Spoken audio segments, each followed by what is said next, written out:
Good evening. It's definitely Wednesday evening, just like any other Wednesday, when we get to have meet your leaders. And tonight we'll actually be joined by Hamududu, who is actually president of PNUP. And tonight we'll be looking at the topic is Zambia's economy viable? So we'll be looking at the economy, the Zambia's economy. How viable is it? Is it viable at all? So tonight I'm joined by Hive Hamdudu. Sir, welcome to the program and good evening.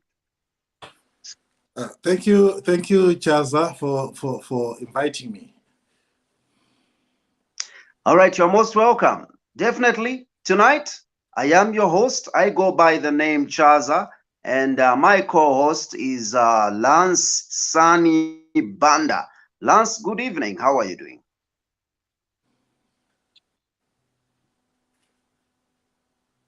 Lance, are you getting me? It appears he's not getting me.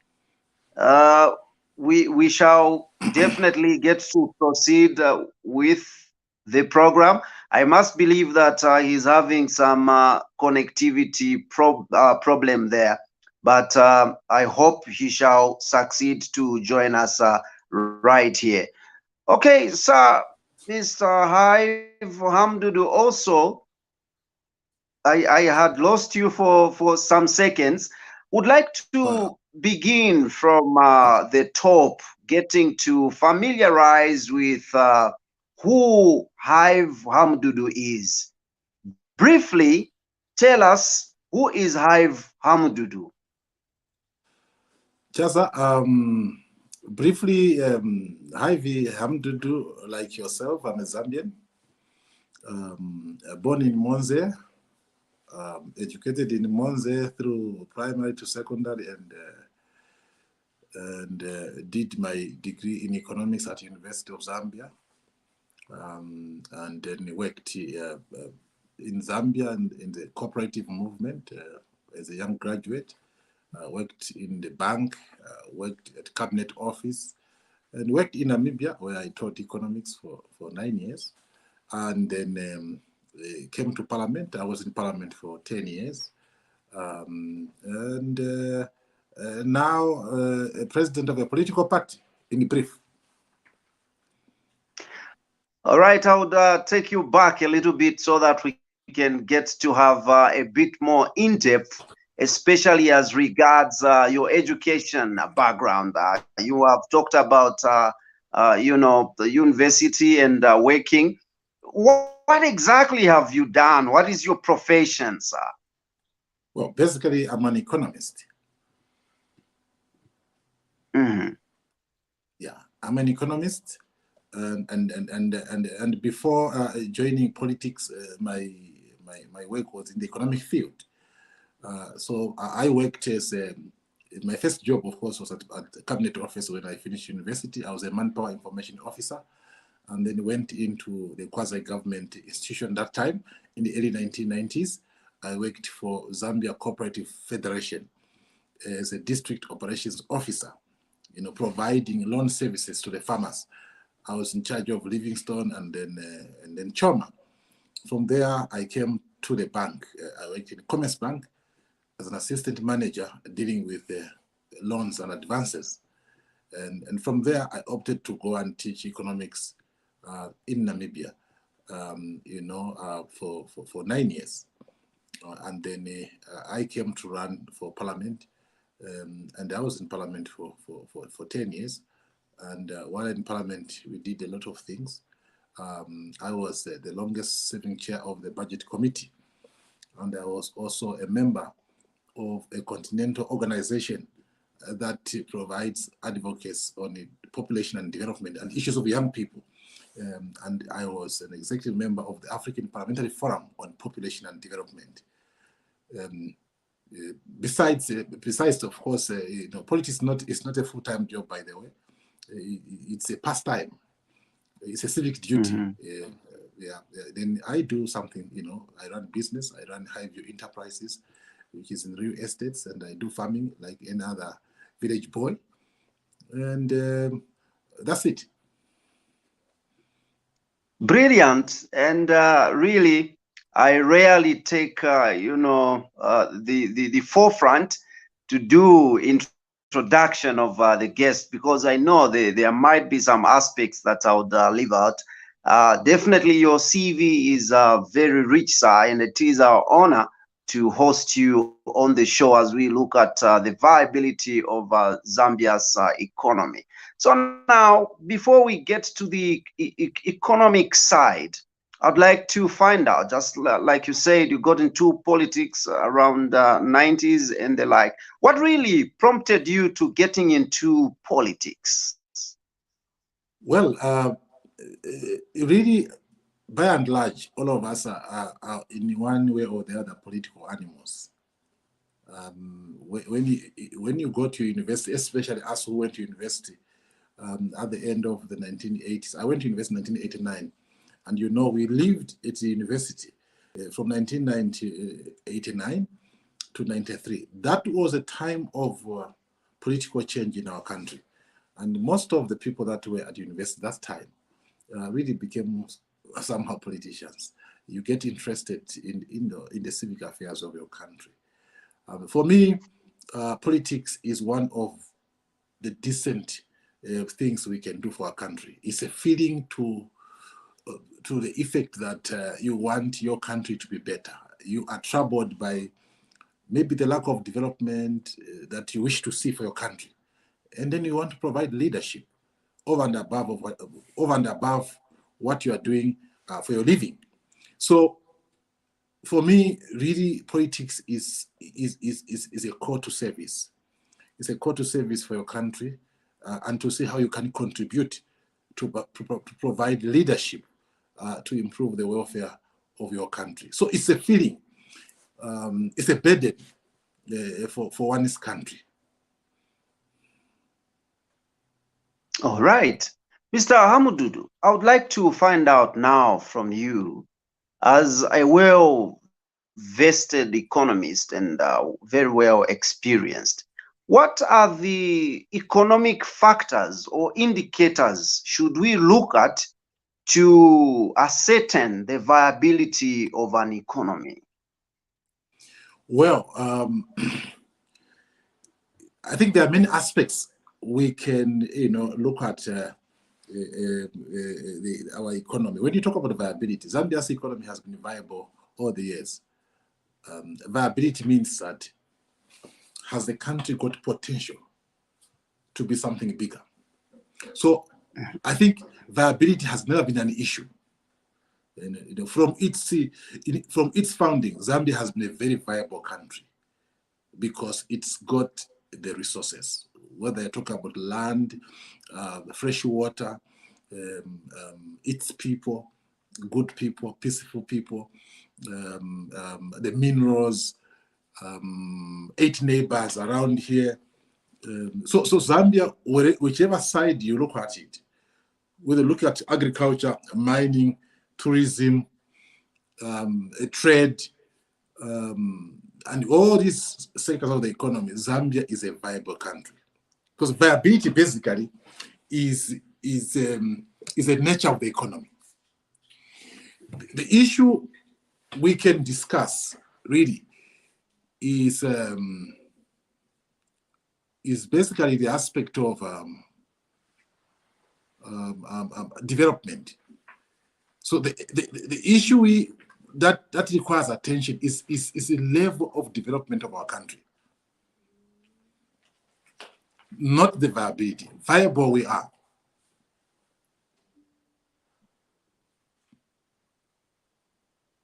Okay, Lance, I keep on losing you. I hope this time around you are getting me. If you are, good evening, Lance. Good evening, Chaza, and good evening, President Hamududu, plus also the viewers. Yeah. Great, and I'll actually throw it to you because I don't know the next time that I'm going to lose you due to connectivity. Please, I submit to you that you may take over with a couple of questions for our guest tonight. Okay, thank you so much, Chaza, for this opportunity. Obviously, before we lose it with network, obviously we take advantage of this opportunity.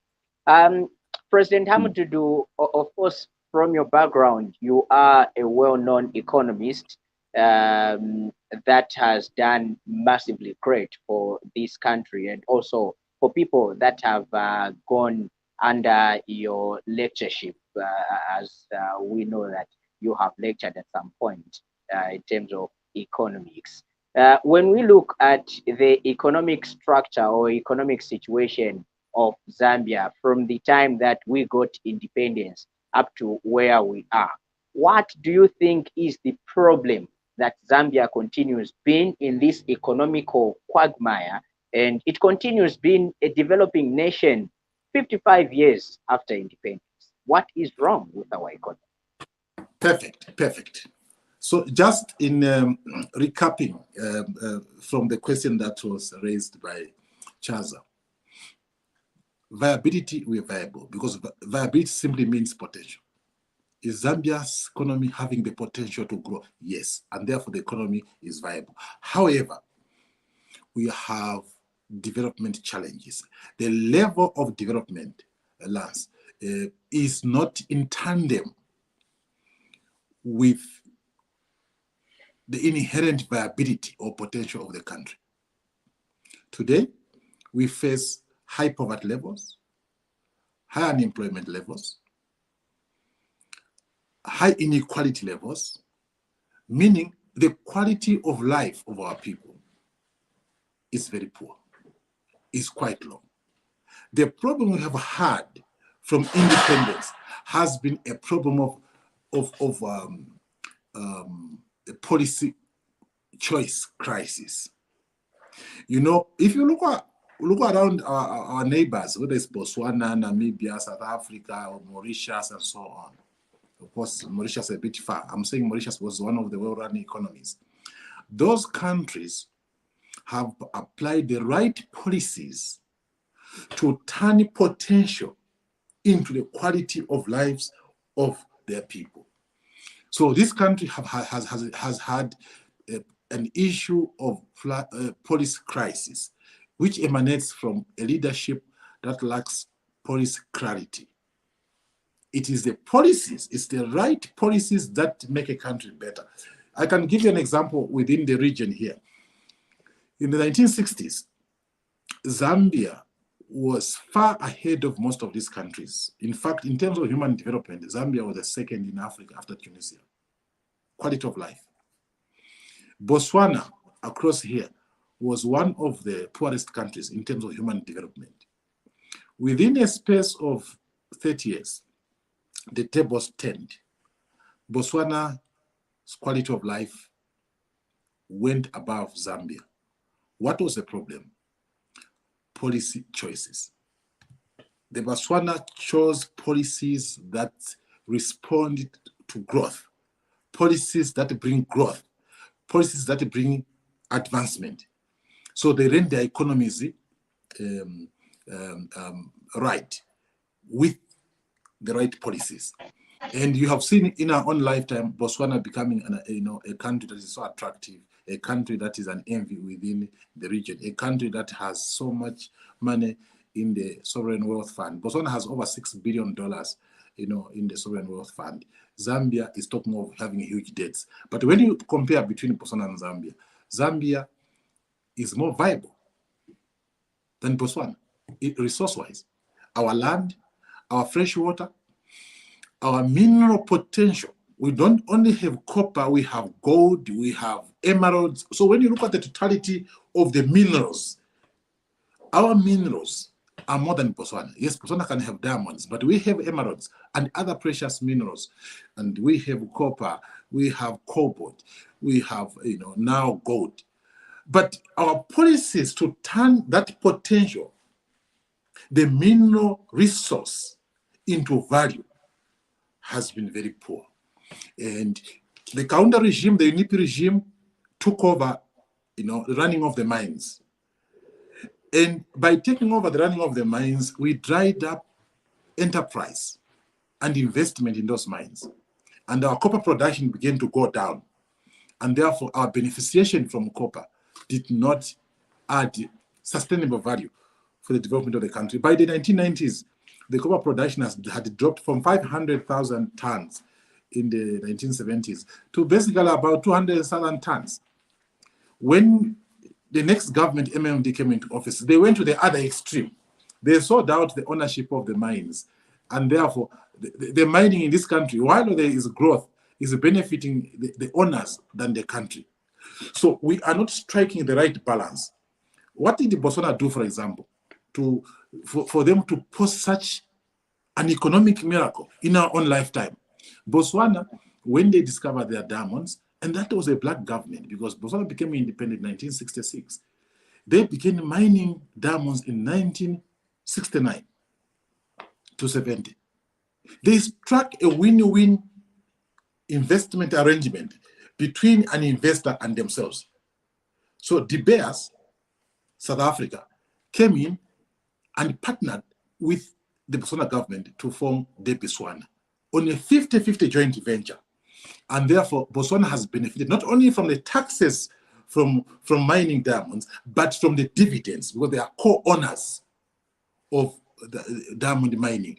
And Botswana, within a period of 30 years, became a center of diamond trade in the world, and secondly, the biggest exporter of diamond by value. Not because they have more diamonds than any other countries. They have the right mining policy and the leadership. So it's leadership and policy that has been a crisis in this country because people are not using evidence. They are using politics to run an economy. An economy is not run by politics. An economy should be run by evidence-based policies. Our country is a very basic country. It's a country that is in nappies, you know, like a baby. And if you put the right policies, it responds very quickly like a baby, you know. If you give a child the right nutrition, a baby quickly responds because there is so much potential, so much viability for growth. But our policies, alas, are not growth-oriented because they are not tested by, one, the right theory, secondly, the right practice and lessons learned. So what we are doing here is to do politics with the economy, and there is no country in the world that has developed by doing politics with the economy. Well, speaking about that, President, there have been calls made by different stakeholders or by different people to say that maybe Zambia's economy can bounce back into its glory days, and when it into its glory days, those days under UNIP, because means of production was done by the local people or was given to the local people. Now, this time around, if we give or we bring back means of production to the people, and with also what you are saying, the right policies and depoliticizing this economic sector, is it possible for us to see a boom in it? And what kind of right people do we even need to champion this goal of making sure that the economy is stable for that? Well, Lance, this economics, by the grace of God, I've taught it and I have understood it very well, like other Zambians. And I was in parliament for 10 years, and I was in the key committees that looks after at the economy, that reviews the performance of the economy. And over time, I have understood what is the real problem. I think most politicians, especially, after 1991, we are involved in the political competition than to deal with the problems with the right policies. Political competition has taken precedence to addressing real challenges. Let me give you, we'll go sector by sector so that we understand. We unpack some of the challenges we are facing. And Lance, you also raised a critical issue. I'm a Christian. I believe that the Bible is a source of the best economics. The Bible. If you want to know the real science, start from the Bible. If you want to start the real economics, the real ethical economics that last for many years, it's in the Bible. When the children of Israel, who are God's chosen people, came from Egypt to go to Israel, to go to Canaan, what were they given? The means of production, land. You know, we must own the means of production. The means of production, by and large, must be owned by Zambians. But we are part of the global village. We need the British, we need the Americans, we need the Chinese, all nationals. They add value. But they must come and partner with us. If we give the means of production to foreigners, we become workers in our own country. Basically slaves. Those workers are slaves. If you don't own anything and you work for somebody, you are a slave. That's the definition. So a government must facilitate the ownership of the key resources of a country by the citizens. However, we might not have enough capital to exploit those resources. You can now bring investors to partner with the Zambian people on a win-win situation. Let me give you a simple example, Lance. You get a piece of land in Ikatuba here, okay? Government facilitates, you get a title. Maybe it's 100 hectares, which is quite a big piece of land, because you can do a lot. You can do a multi-billion, million business on 100 hectares of land, whether it's growing soybeans or putting livestock on top of these high value things. You have your land with a title. That is what you bring on the table. An investor comes, because you need inputs now. You need a tractor, you need seed, and so on. You need to clear the area. Then an investor can come in and you partner on a 50-50 joint venture. You are bringing land, which is titled, which is even more than the money. An investor brings the resources, the money to buy the implements and the seed and all these things that you need to engage in crop farming or livestock. That partnership can make you a millionaire from 100 hectares with title. And it can make also the foreigner a millionaire. So we must develop this country through partnerships. Do you know why it is important for Zambia to have a stake in the ownership of the key resources, whether it's mining, whether it's land, and so on and so forth? It's because the share of your 50% shareholding in that farming project on 100 hectares is the money that remains in your country in the banks. When you sell your produce, your money remains here. Then Chaza will have an opportunity to borrow that money at a cheaper rate to also invest. What is happening in this country is that in the 1990s, we gave too much ownership of the economy to the foreigner. And therefore, they make most of the money. Look at the mines. Most of the mines, the mines are owned by foreigners. 75% of the shareholdings in the hands of the foreigners. So most of the revenue, the proceeds that you get from mining, is taken to the countries where they come from. And that's why in this country, basically, you don't have money. The interest rates are so high. Why? The people who own the major investments are foreigners. And they came here for profit, not to make you better. No. And they're taking their money to their countries. What we need to do is to strike the right partnership so that we have a win-win situation. The foreigner wins, we also win. Our share of that shareholding, of our ownership in whatever enterprise, whether it's tourism, whether it's in agriculture, whether it's mining, and so on and so forth, that share remains in the country. And you, Lars, you are going to help your parents, you're going to help your siblings and your cousins, so it will create jobs, and that money remains there and begins to grow. This is one lesson we must learn as a country. That if we don't have significant ownership of this economy, and we are just bringing so-called investors, my friend, they'll come and make money and leave you as workers. Tell me, as a worker, can you be prosperous? No. You can just live a basic life. So we need to strike the right balance, as our people have done in Botswana. Our friends have done the right thing, right balance. 50% De Beers, 50% Botswana government. And from the diamond wealth, Botswana, from a desert country, has become an envy within the Southern African region. By the way, in 1960s, Botswana was called a Cinderella country, a country that was so hopeless and that looked at they had no future. The right policies, the right partnership with foreign capital and the locals has changed the fortune of the Botswana economy. So we need to have the right policies that work and that benefit the country, not showing superficial development. Like, for example, you bring foreigners, they bring in money, the kwacha becomes strong, but you own nothing.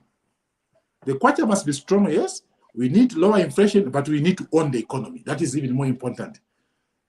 So that we have the right benefit from the economic activities of our country. The core owners of the businesses are the ones who benefit more than the workers. Thank you. Well, thank you so much. Okay, thank you so much. We are so fortified with the in-depth information that you are giving us right here. And at this point, would like to invite participants that would like to come in terms of messaging or coming live and get to meet President Hamududu right here. You can ask him any question as regards the economy. We are looking at the viability of Zambia's economy. All right, Lance, I cut you short. You can come in. Yeah, definitely. Thank you so much.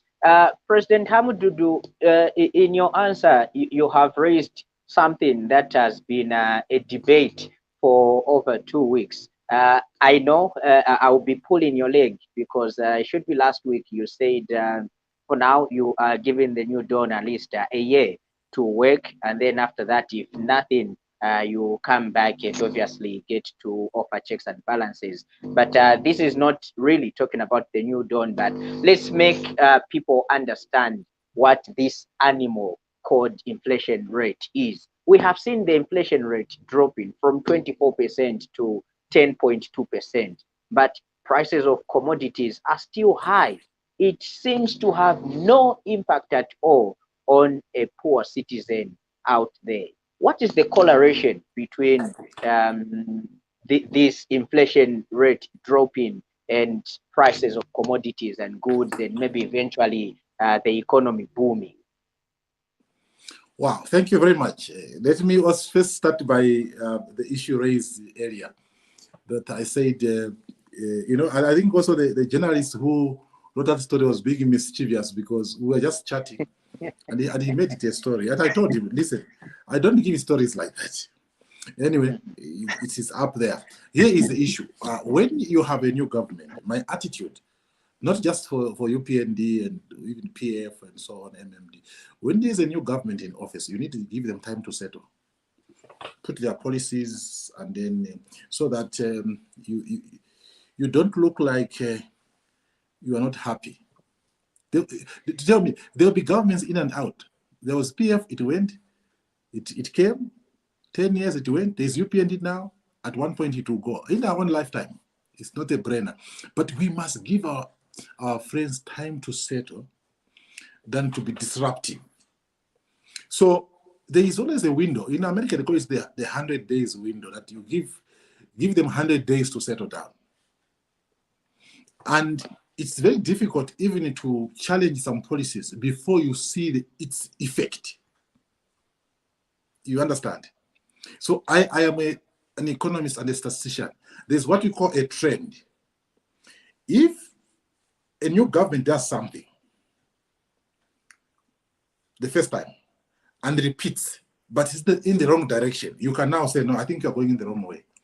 To go in the wrong way, it does not require one step. It requires about 2 or 3 steps. So, okay, finally, you are going the opposite way, or you're going the other way. You are losing the path.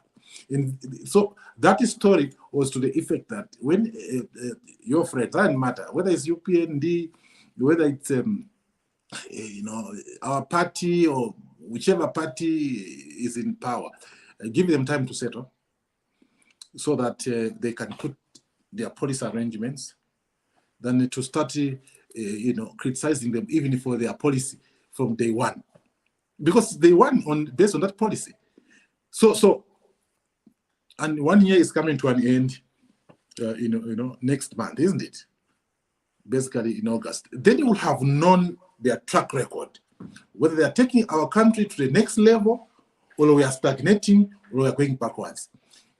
I will have now collected enough information to make a reasonable judgment. So I'm trying to be scientific, in the way we do politics, because even politics must be scientific. Now, asking your question about inflation, there are two ways in which inflation can come down. One way is when you overproduce, the prices begins to come down. That's one way. The other way is where government takes away money so that people are literally, made to reduce the prices. Now, the current reduction in inflation is basically to maintain the integrity of the currency. Now, you need a lower inflation. If inflation runs away, if inflation becomes too high, the integrity of your currency can collapse, meaning your currency can collapse. So you always need lower inflation, because the worst thing an economy can have is to have a currency that has collapsed and it becomes useless. You remember how the Angolan Kwanza during the war had become? It had become almost useless. Look at our friends in Zimbabwe.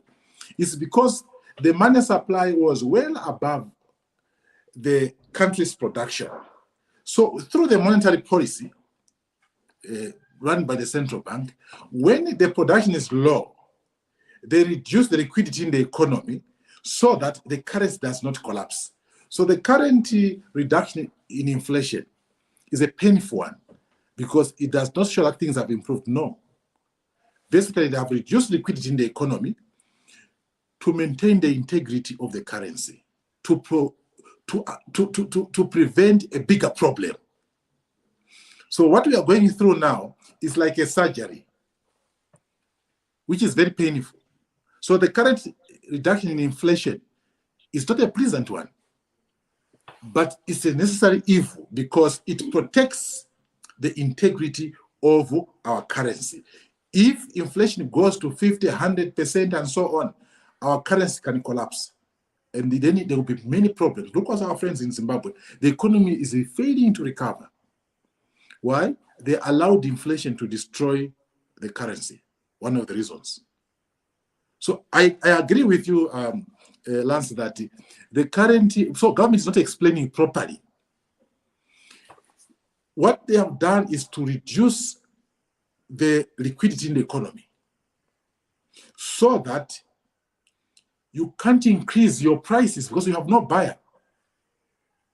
Okay? Say if I'm renting a house because there's no money in the economy and the clients want to leave, and I was renting the house at 10,000. Instead of losing business, I'll reduce it to for example, to 9,000. Or I'll just remain. It will just remain there. Or only increase a little bit. Because if I increase at the highest rate, the tenant will go away, and then I will not receive any money. So basically, businesses have been put in a situation where they don't increase the prices at a very high rate, but minimize to keep afloat in business. So the current approach of reducing inflation is a painful one. It's not like the other one where inflation is coming down because, for example, there is overproduction of food, overproduction of maize, overproduction of soybeans, and so on. And because of that, the price of meal comes down, begins to reduce a little bit, stops increasing at an increasing rate. And the price of cooking oil stopped increasing at an increasing rate. Now, finally, let me explain to you how this inflation is that if we were driving at 150 per kilometer, now we are driving at 100 per kilometer. It doesn't mean that the prices have completely come down. The rate of increase has reduced. However, this particular reduction in inflation is basically to stabilize the macroeconomic situation and protect our currency, because if it continues going up, the currency will collapse. This particular one, do we agree with it? I agree with it, because we have no option for now. Because if we just let this inflation continue going up, the currency will collapse and there will be other consequences on the economy. So we are going through a necessary evil. Are we together? A necessary evil. An operation which is painful, but meant for a healing. But the problem we are having, government is not explaining why they are doing that. They are supposed to explain, because people must understand. Otherwise, if you are saying, no, inflation has come down, now life is not better. What has been cured is to protect the integrity of the kwacha. All right, Mr. Hamududu. For now, we'll get to break for a commercial, and we'll continue with our interview on the other side.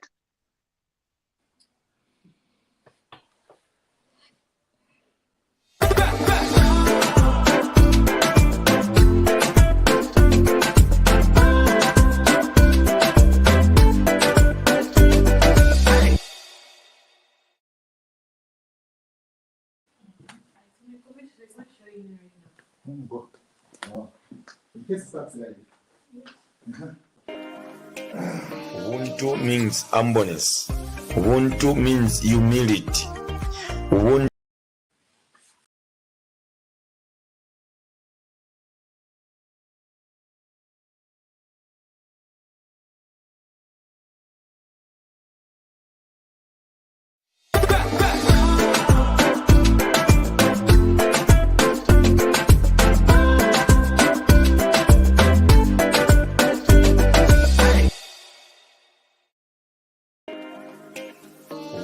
means humbleness.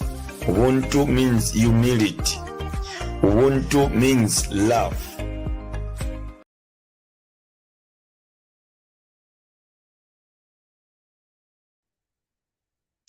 Right. Thank you so much for staying with us.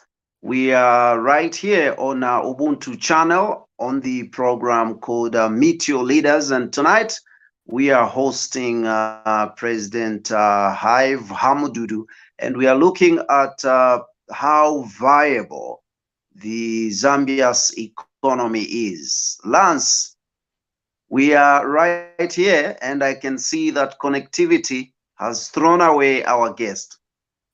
No, I'm around. Yes, definitely. So, all right. So, definitely, if you have just tuned in, obviously, this is Meet Your Leaders on Ubuntu channel. The platform is given to you. The link has been shared with you or using whichever platform that you are catching us on, either Facebook or YouTube or Twitter. We have shared with you the studio link where you can simply click on it and join us live in the studio. You can ask your question, you can share a view, you can share your comment, or if you have that burning question that you have about the economy and you would love to find out, of course, you can get to come through in the studios, or better still, send through a comment and we'll be glad to receive it and read it out loud so that we can be able to have our guests respond to your different needs and your different questions as far as the topic is concerned. So, Chaza, perhaps we can get to look at the messages that have come through so far before we get back to engaging our guest this evening. Director, if we can get to check out the messages that have come through. All right, so Kunika Jr. says, hello. You can go ahead, Chaza. Okay. This one is coming from Himba Mioba, who is saying following. Thank you so much, Himba. We do appreciate for coming through. Pesi Chama saying, I am watching. He's saying watching. Thank you so much. We do appreciate for coming through there and for following. Paul Nyasulu saying, watching from Ridgeway Campus, Unza. Thank you so much. That's Lusaka, Zambia there. Thank you so much. We do appreciate. Chavala Bwalia saying, following. Thank you so much, Chavala. We do appreciate that you are here with us. Emmanuel Nkunika is saying, following from Lusaka, Zambia. Thank you so much, Emmanuel. We do appreciate. Gaddafi Mulenga saying, issue-based president, like the way you articulate national issues and solutions, you always put across to grow our economy. Thank you so much, Gaddafi there. We do appreciate, and that goes to our guest. Okay, Beck Stanley Banda saying, we are following Ubuntu. Thank you so much, Beck. We do appreciate. Lawrence Mulungu saying, valid points here. Thank you so much, Lawrence. Trina Nawa Mulungu is saying, this is great. Thank you, Trina. We do appreciate. Lawrence, we are actually waiting for you to join us live in the studio here, you know. Gaddafi Mulenga saying, you are indeed a well-informed economist. Okay, that's going to our guest there. Thank you so much. We do appreciate. Mulungu Ruben Jerome is saying, you have an MP in Parliament. Why are you not pushing in a private motion to allow ministers to come outside Parliament? Thank you so much there. That's a question. I believe our guest is taking note of that one. Okay. All right. Thank you so much, Chaza. The messages are done, and obviously, I would say Jerome somehow is out of the topic as we're discussing Zambia's economy. So talking about ministers coming out, maybe out from Parliament, and this is out of the topic. But anyway, however, he is our viewer and has the right to ask the question. President Hamududu, you can attend to that as we get to continue accommodating more messages and people joining us. Yes. I've been, Lance, I've been a proponent of the separation of powers between Parliament and the executive. One of the reasons you asked why we're not developing is that we have very weak institutions. When you don't have a separation, a clear separation of powers between the legislature, Parliament, the executive, which is the implementer of government programs, and the judiciary, you have weak delivery. And one of the cures to enhance separation of powers between the executive and Parliament is the appointment of ministers from outside Parliament. If you remember, when I was in Parliament in 2016, I was one of those who stood up to drive this point very clearly in Parliament, that, gentlemen, let's allow the president to appoint ministers from outside Parliament. So the Parliament begins to hold the ministers accountable. Now, when you appoint ministers within Parliament, you weaken governance. It doesn't matter which party is in office. Whether it was PF, UPN, the same. Parliament becomes ineffective to hold government to account because some people are both parliamentarians and members of the executive. And therefore, you reduce the potency of Parliament. And therefore, because of that constitutional problem, weakness, we have basically an impotent Parliament, a Parliament that cannot make government work or hold government to account. And that's why party in and party out of power, the government has not been performing to the expectations of the Zambian people because we have a Parliament which does not hold government to account because of the interface between the executive and the Parliament. That's a very good question. Even it speaks to the economy. The policies are poor because of this interface. Parliament, whether you are a member of the opposition or the ruling party, your job is to speak for the Zambian people. And you hold government to account because the executive arm of government is the one that is given the pace when you approve the budget. And they must follow them up. To what extent are they applying resources to reduce unemployment in this country? To what extent are they making farmers become prosperous? So these institutions, if they are weak, you will not see development. And I want to announce to you, colleagues, that I'm currently the chairperson of the Zambia Center for Interparty Dialogue, meaning all political parties sit together. And I'm the chair now. We are planning a dialogue amongst all the existing political parties in Zambia to propose constitutional reforms. One of it is this issue of appointed ministers as a parliament. Doing away with by-elections. We must vote once. If an MP dies or whatever, there must be a mechanism to replace that fellow without costing us money, our money, your money.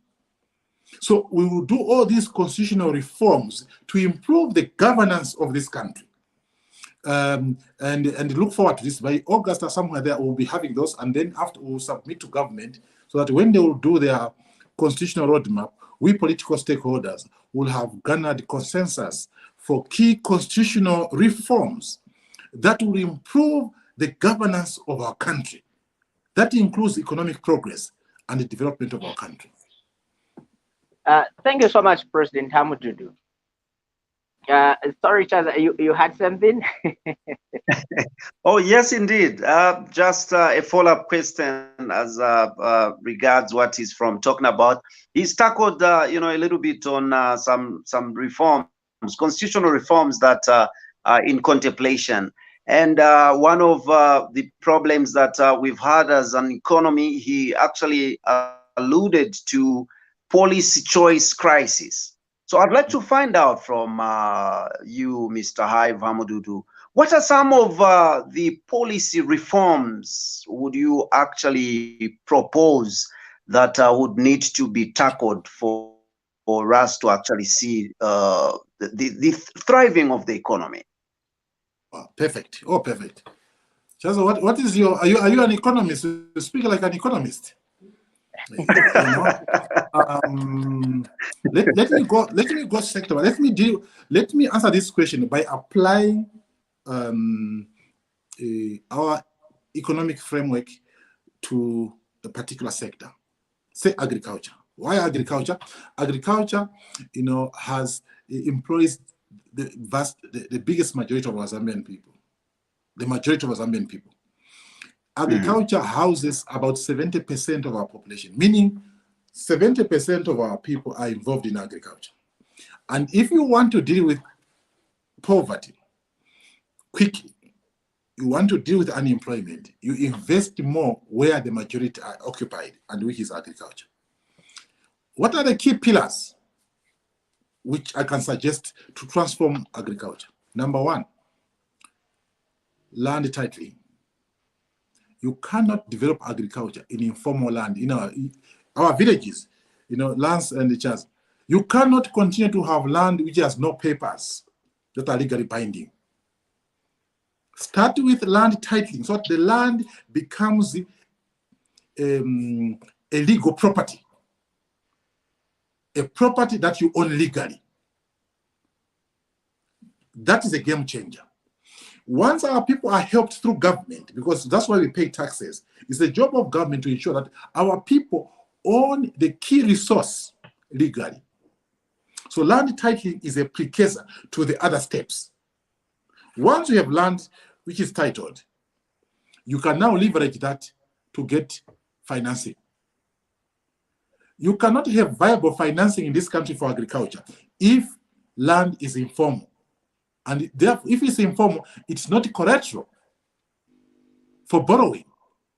That's why we don't have strong financial institutions dedicated for agriculture. In Namibia, where I worked for 9 years, we have the Agribank, the Agricultural Bank, one of the biggest banks.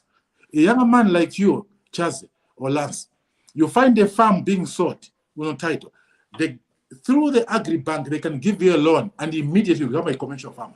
It's not a brainer to become a commercial farmer. You don't need to, it's not rocket science. It is the government facilitation. I know friends in Namibia who found a farm being sold, which is on title, and went to the development bank just with a briefcase, applied, and they gave them a loan. Immediately became commercial farmers.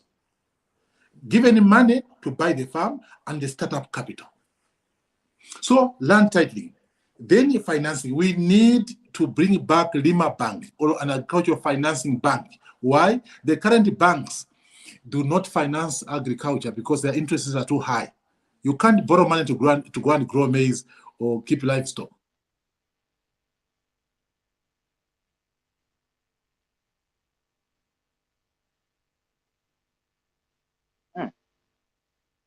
Chaza,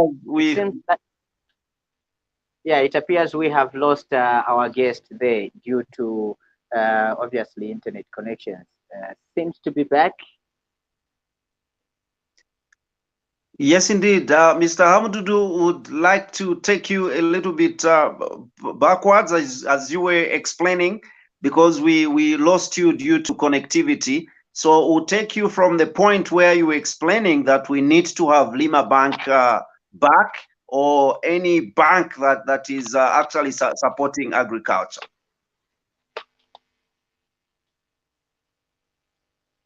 He appears not to be getting us. Yes, it appears he is facing a challenge of some sort.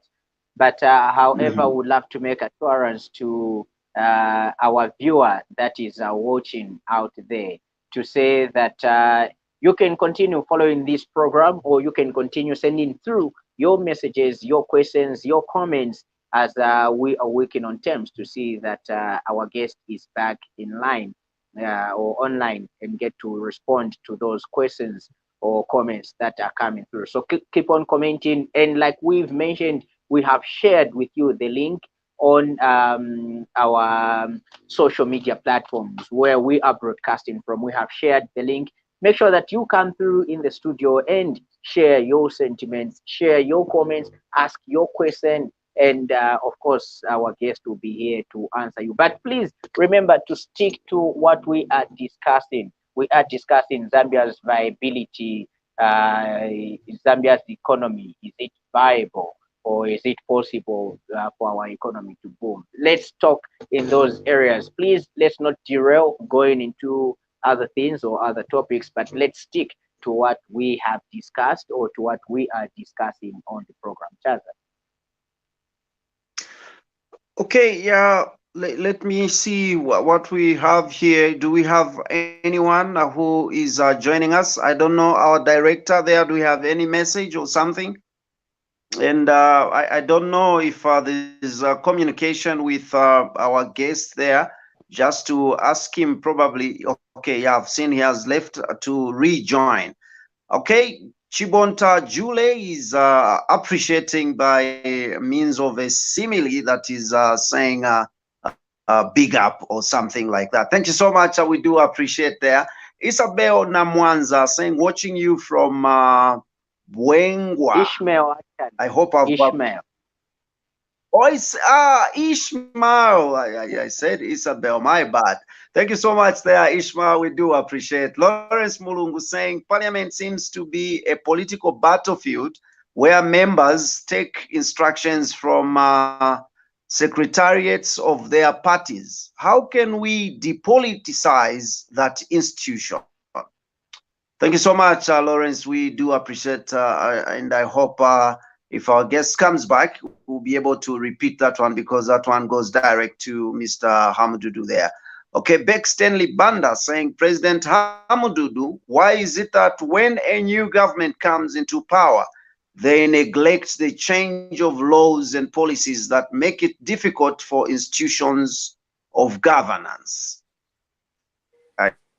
I'll read that one again. President Hamududu, why is it that when a new government comes into power, they neglect?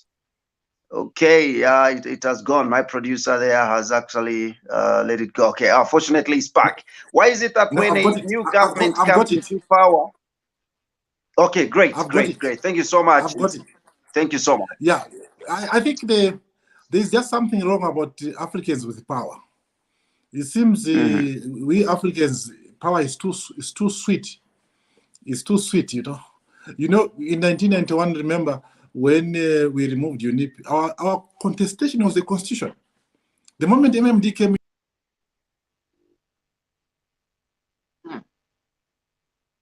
All right, Chaza, problems still continue to rock us, as this internet Yeah. today doesn't seem to be very friendly. I was a victim as well. Yes, indeed. And it has now moved to our guest. I hope it won't move to me as we'll be winding down pretty soon. Yeah. I'm telling. But anyway, however, I think Chaza, take home notes from I think what President Hamududu has talked about is the issues to do with policies. There is serious need to change policies and frame them in a way that they are not only viable, but these policies are beneficial to the Zambian people. Of course, he brought up an issue of having 50-50 arrangement. This 50-50 arrangement is either through citizen partnership or through government partnership.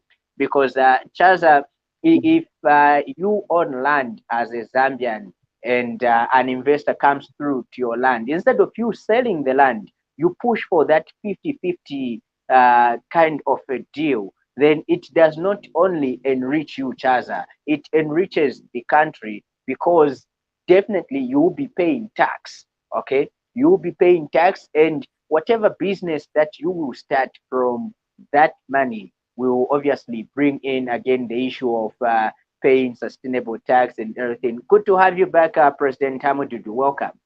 Thank you. Thank you. Are you getting me now? Yes, we can get you louder. Yes, you know, we got lost. I was just trying to unpack what we could have done in agriculture, you know. Yes, you know, maybe I can quickly run through just in a minute or so, if you can allow me. Yes, But please. first of all, number one game changer in agriculture development is land ownership, which has got registration, which is recognized at law. And therefore, our land must be moved from village land to titled land. The moment you do that, your villagers become farmers, become investors. Now, with that, financing will come in. Number three, we need to open the borders. This issue of closing the borders to make milli cheaper here does not help us. The real growth in agriculture will come when we earn enough money from the export sector. Then there will be incentive to grow more. But governments in government, they fear that if they open the borders for 12 months, people will be up in arms. There is a solution to that. We pay taxes. If milli runs out, go and buy milli from Brazil or wherever. Don't destroy the producer. No farmer, no future. In the mining sector, for example, in Northwestern Province, for example, and Koba Belt, if our people own those exploration areas, and the mining licenses, when the foreigners come, they come and bring the capital. Ordinarily, those big mines were supposed to be co-owned by our people and the investors. Today, the Northwesterners and the people in Lambaland were supposed to be the richest people, not only in Zambia, but in the whole Central Africa. Because they have, what is a mining license? It's just basically, it's a title for a mine, like a title for land. The government should have facilitated our people owning those exploration licenses and mining licenses. When the investor comes, brings capital, and then we co-own that mine, our people are going to be the richest. Go to Lambaland now, go to Northwestern. Someone told me it's from Sorwezi. What is that poverty there in Sorwezi when you own one of the best, some of the best minerals? And the people come here with the briefcases and they have become billionaires and they have now mines outside the country using our copper simply because we have no stake. We are only receiving the crumbs, so-called taxes. So the ownership issue in our country, in the different sectors, is a big issue we must interrogate if we want to develop as a country. All right, and you were also about to answer Lawrence's question. I don't know if you still remember it. There it is. Now, the depolitics, one of the way we can depoliticize depoliticize our politics in this country is based, first of all, political maturity. When I told people that for 1 year we want to give government space to say, because the new government, people are saying, how can you leave politics like that? No, it's maturity. We need to be mature because there can only be one government after that. Now it's UPND. Tomorrow they'll be out, it might be ourselves or somebody else.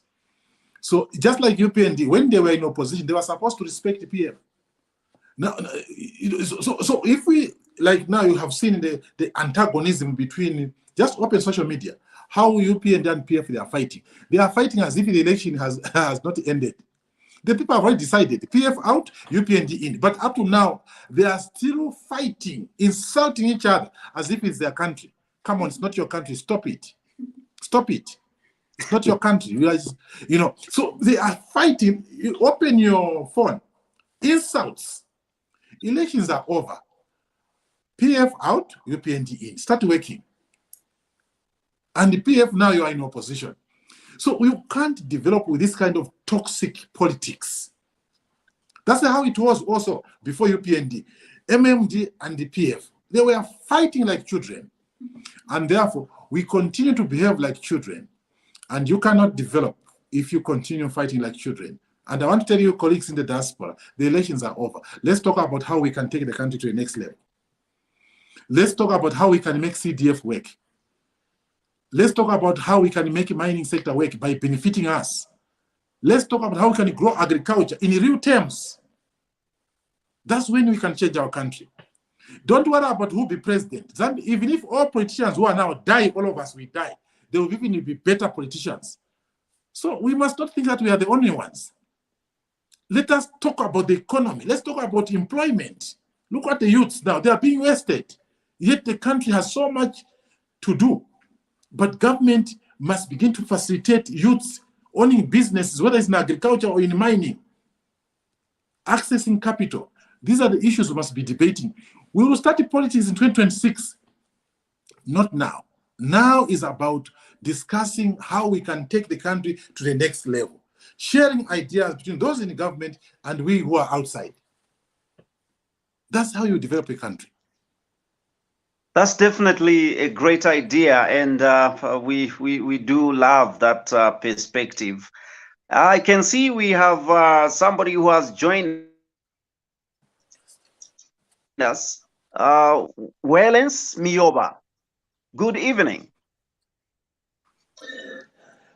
Good evening, Chaza. Can you hear me? Yes, loud and clear. Please go ahead and contribute or ask your question. Yeah, thank you very much. Good evening, Honorable Hamududu. Good evening, my brother, and how are you?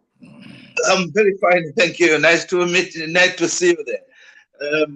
I'm glad you are there, but I'm disappointed because you left the UPND, because I was expecting to have another HH after Hakainde tenure. You dumped me, so I found another home.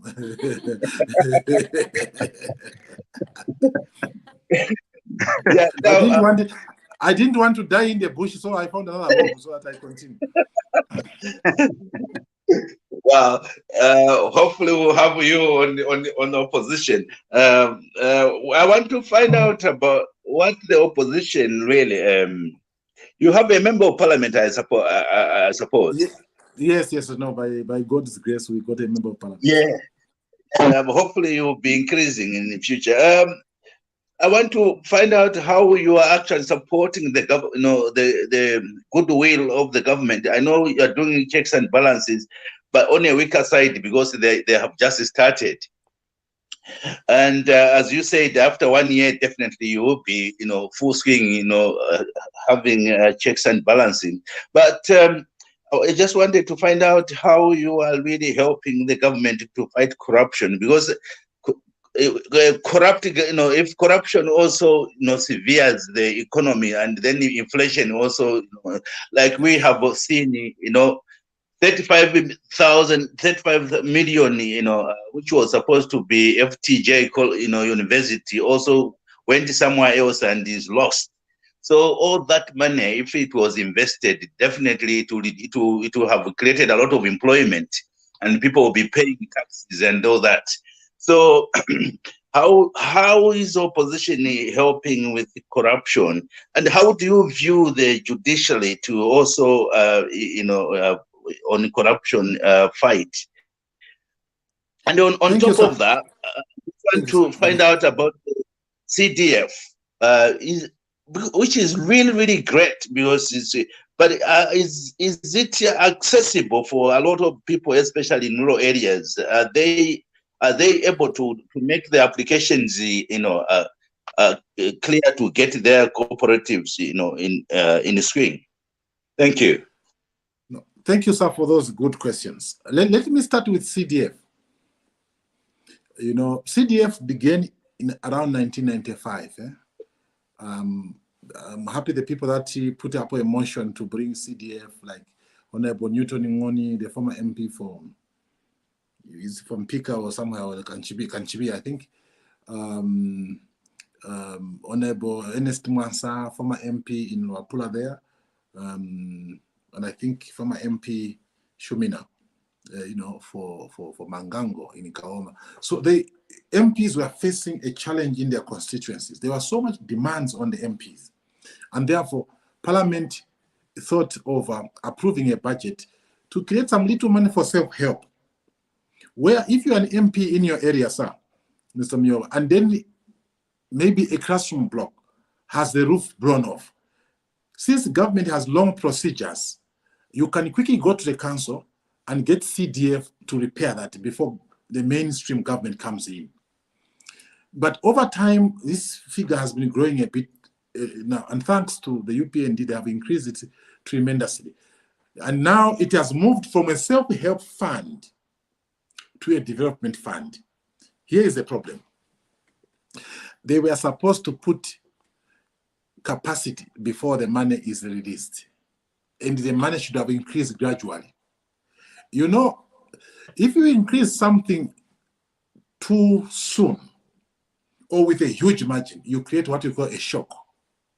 It's like temperature. If your temperature shoots up, you can have a shock. Everything must be incremental but gradual. So that money was too much before they addressed the structural and implementation capacity. There is no capacity in the district. I was an MP myself for 10 years. So government should have, first of all, addressed the issue of decentralization and devolution. What are these issues? Decentralization is to strengthen structures at sub-government levels.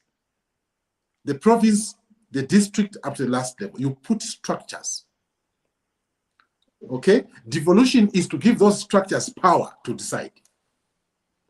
So money should have come later. However, appreciated, money is there.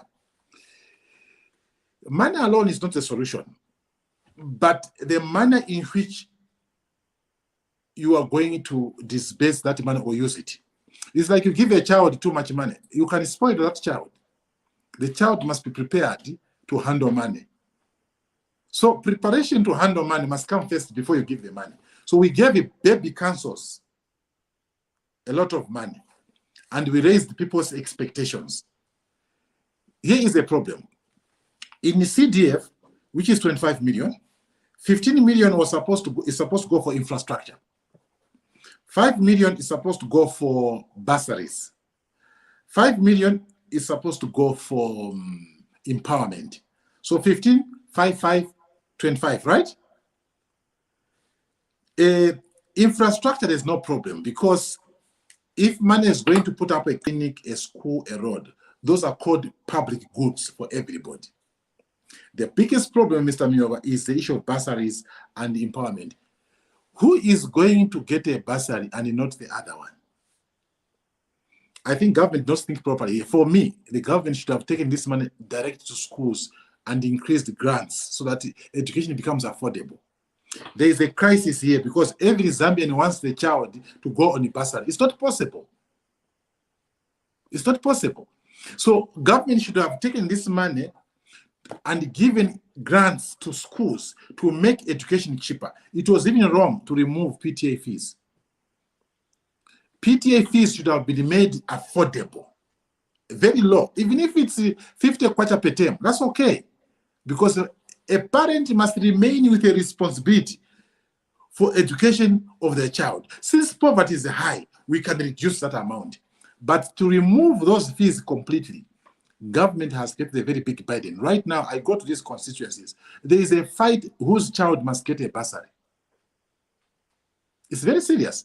Then I think parents did not have a problem at primary and secondary level, more or less. The biggest problem in our country is higher education, colleges and universities. That's where government should have put money, not as free money, but as the revolving loans.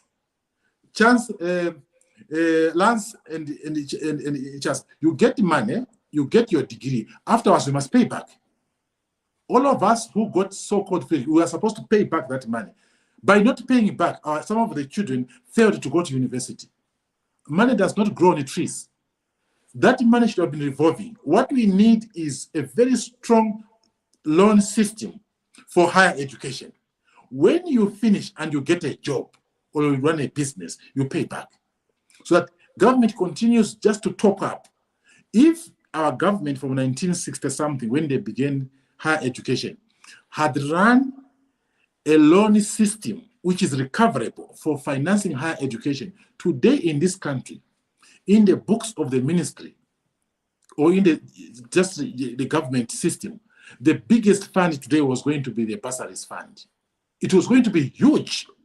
These malls you see here, they're supposed to be owned by the bursaries, by the loans board, because that money was going to be huge. But they gave us money to go to university. We never paid back. We stole. We are thieves. Us who went to university and we never paid back, we have denied children their future. Thank you so much, President. Can I address the issue of corruption before you go? Yes, please go ahead. The corruption issue. Here is the problem of corruption. We will not win corruption if we have some political narrative to corruption. When UNIP left power, Dr. Kaunda, those patriots, MMD followed them. Kaunda store money, Kaunda store money, Kaunda store money. Okay, fine. And then PF came in. MMD store money, MMD store money. Fine. UPND comes. PF store money, PF store money. It is true. A previous government, it's true that there was a corruption, including UNIP, including MMD, including PF. Of course, the degrees vary. But what we're not putting in place is corruption prevention. We are just following corruption which happened, but corruption is happening now. It could be to a lesser degree than before. For me, where I stand, corruption must be a national issue for all of us, and we must put preventative measures while we recover what was stolen before. My worry is this: as government in government out there not putting preventive measures, the institutions that are meant to prevent are not empowered and are not neutral. And therefore, if UPND leaves power and another party comes in office, I can imagine again they will say UPND was corrupt. But the fight against corruption must not be for UPND alone, it must be for all of us. How can we say never again should corruption happen? It's legislation and institutions. Right now, you know, there is what you call macro corruption. This is big corruption, like what Mr. Mioba has said. This FTJ University, there's big corruption. There is also corruption at the micro level, in the councils, in the villages. I even heard some people, they are selling forms for those children who want to apply for bursaries. If you want a bursary, give me 500, I give you a form. That's micro corruption among the poor people. Can we have a framework to say never again shall there be corruption? So, Mr. Mayor, I can tell you, we stand together to support government to fight corruption and also to provide alternatives But they must be ready to listen to us, because government is never right all the time. The problem PF had was that they thought they were right. We told them, this infrastructure you are putting, you are creating debt for the country. No, just keep quiet, you are bitter. PF was removed because the infrastructure brought a huge debt. Now we have free education. You people, do you agree with free education? 50 years after independence, 56 years after independence, we want free education. What we need now is affordable education for all. You, Chaza, and you don't want to pay 20 kwacha for your child, whom you produced. What we are saying is that let education be affordable, but don't make it free. Even in the Bible, when you go to church, whether you earn 1,000 or 100 kwacha, you pay you return your tithe and you pay your offerings. Each one pays according to ability. For those orphans and completely poor people, you can give them free money through the social welfare. But for those who can afford, they must pay something. That's why the right approach to financing education is access to education for all. Those who are able to pay, they must pay. Those who are unable to pay and they provide proof, government can pay through taxes. That's how you develop a country. Can I give you an example, the last one, if you have time? Yeah, certainly. Yes, you can. Please go ahead. Last week we are studying the book of Genesis, which is a very nice book of economics. The issue of the famine in Egypt. 7 years of plenty. Remember the dream of Pharaoh, and 7 years of drought.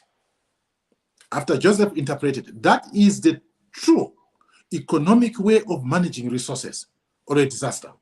All these current governments, not only in Zambia, they have failed to maintain food security. In that time, in the year of plenty, they stored enough grain for the next 7 years of depravity. In the years of depravity, the next 7 years, what did Joseph do, the prime minister? You have to buy your food. When the money finished, what they do? Bring your land, exchange land with food. When land finished, they said, you still have your labor, work for the state. Finally, the money, the land belonged to the Pharaoh. Pharaoh was the government. So they were holding those assets on behalf of the people. After the drought finished, Joseph began to give them seed to go and plant. That's how now they begin to reacquire their land. What is the story from President that? Wait a minute. I want to finish now. Thought? Yes, you will finish your thought. Let's get to at least accommodate one contribution, and then at least we give you time to respond to finish. If you forget, I'll remind you, and then also to respond to this. So Himba, good evening. You're welcome. Good evening, Lance, and good evening, Honorable. Good evening, Himba. It's nice to have you, and it's very nice and a privilege to interact with you. Thank you. Honorable, my question is very simple and straightforward. What is your advice to the young people who are insulting the leaders on social media, face-to-face? What advice do you have to them? And what do you think the authorities needs to do to control this behavior among young people?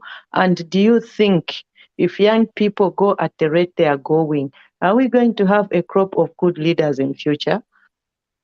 Thank you, Honorable. Yeah. No, thank you, Himba. You know, it's not good to insult elderly people. We must condemn it. It's not right. But apply the law. Anyone found insulting, take them in. There is a law for redressing defamation. You know, like for example, those young people who insulted His Excellency is unacceptable. But again, government must not make a mistake. The soldiers went and started beating those young people. That is wrong. That's abuse of human rights.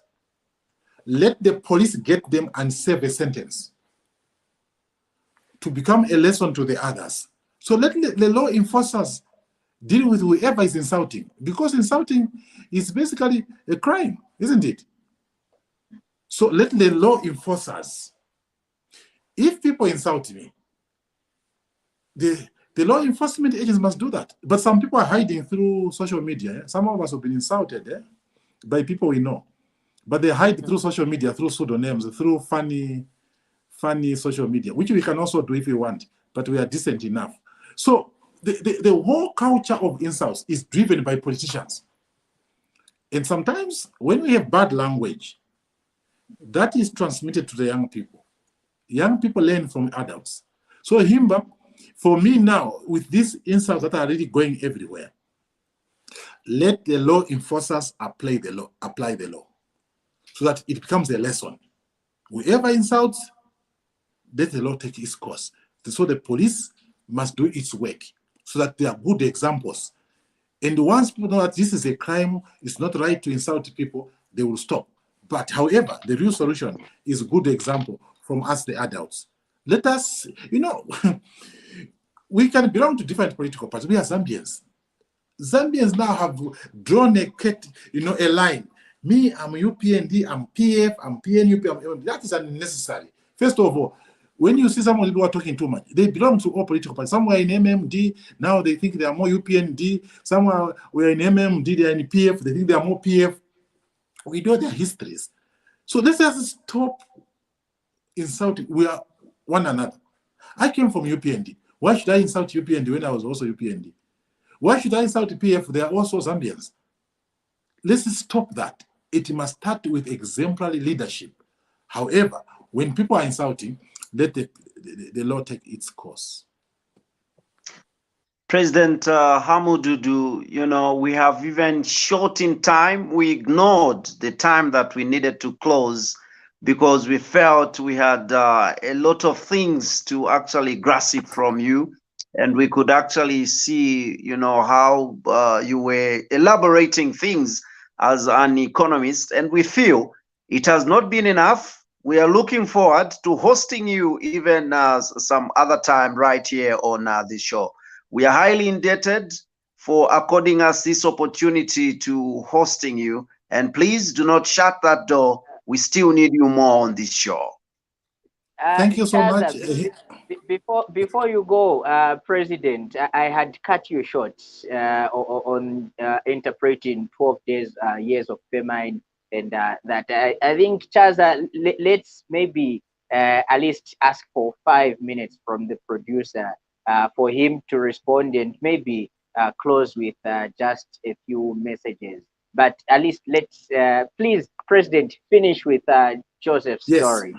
What does the Bible teach us? We claim to be a Christian nation, but let's learn from the Bible in public service, in economic management. So the years of plenty, he stole. The years of deprivation, people bought, money finished.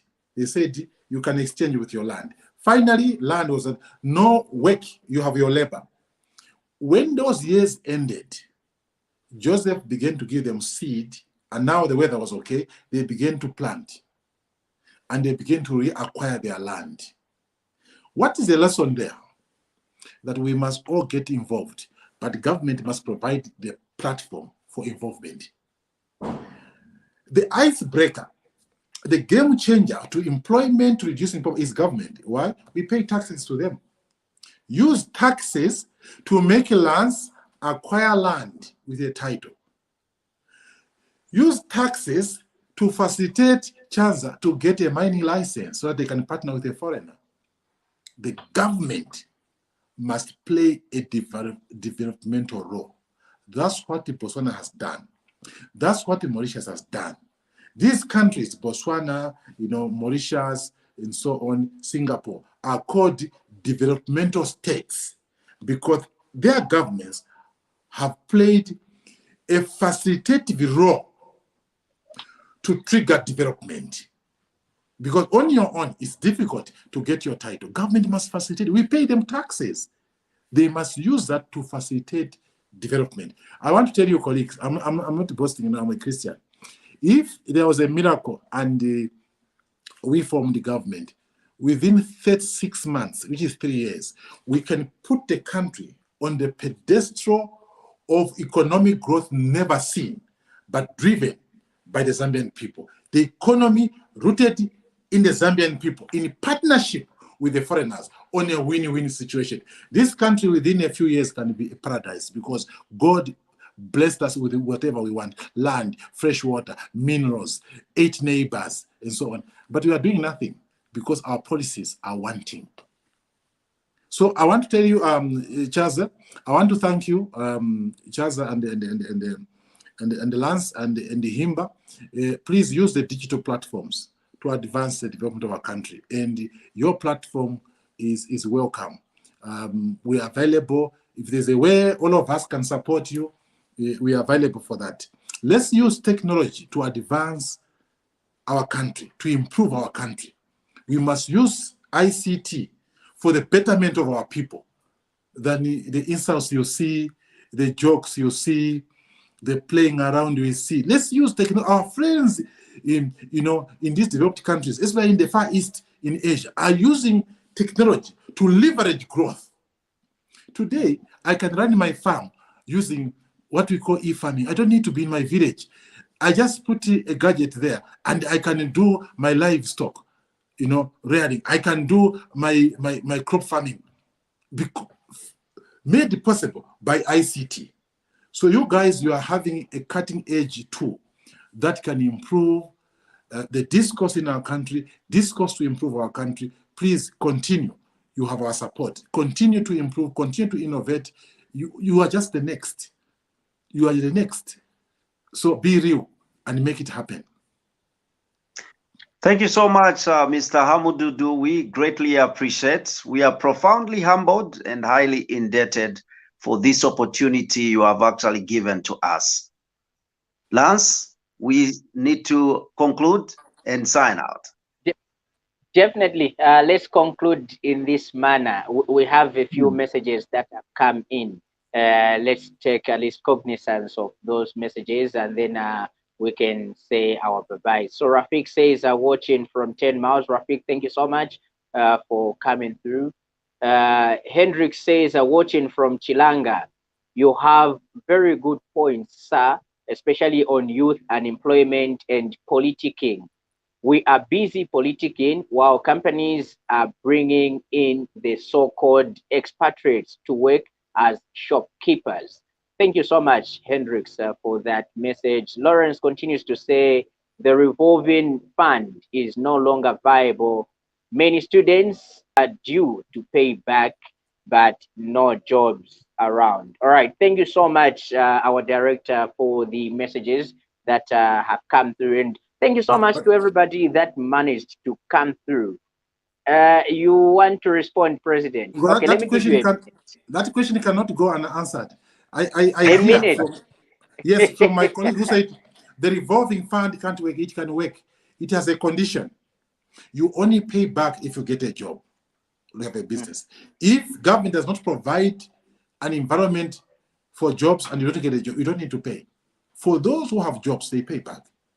There was a time in this country where we had 100% employment. You finish university, all of you you get jobs. We should have paid. That fund could have grown. And some of the children who never went to university could have gone to university. So we stole the future of some of Zambia's bright children because we never paid back. You only pay if you get a gainful employment. If not, you don't pay because you have no means to pay. Thank you so much, President Hamududu. And on a lighter note, I'm reporting you to ACC for stealing.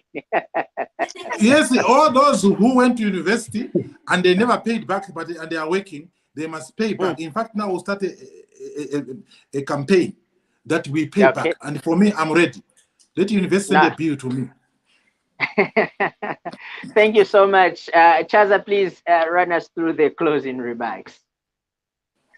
All right, it's been a brilliant evening, ladies and gentlemen. This program comes every Wednesday at 9 p.m. and we are supposed to close at 10 p.m. But due to the interesting, points that, our guest had, we could not just end right on time. We do not regret actually to even reach this time. And I believe you me, we are going to have another time, another opportunity to invite him and get even to discuss the nitty-gritties of the economy from the well-vested economist. For now, my name is Chaza. I was with my co-host Lance. We are saying God bless you, who actually be with you next time.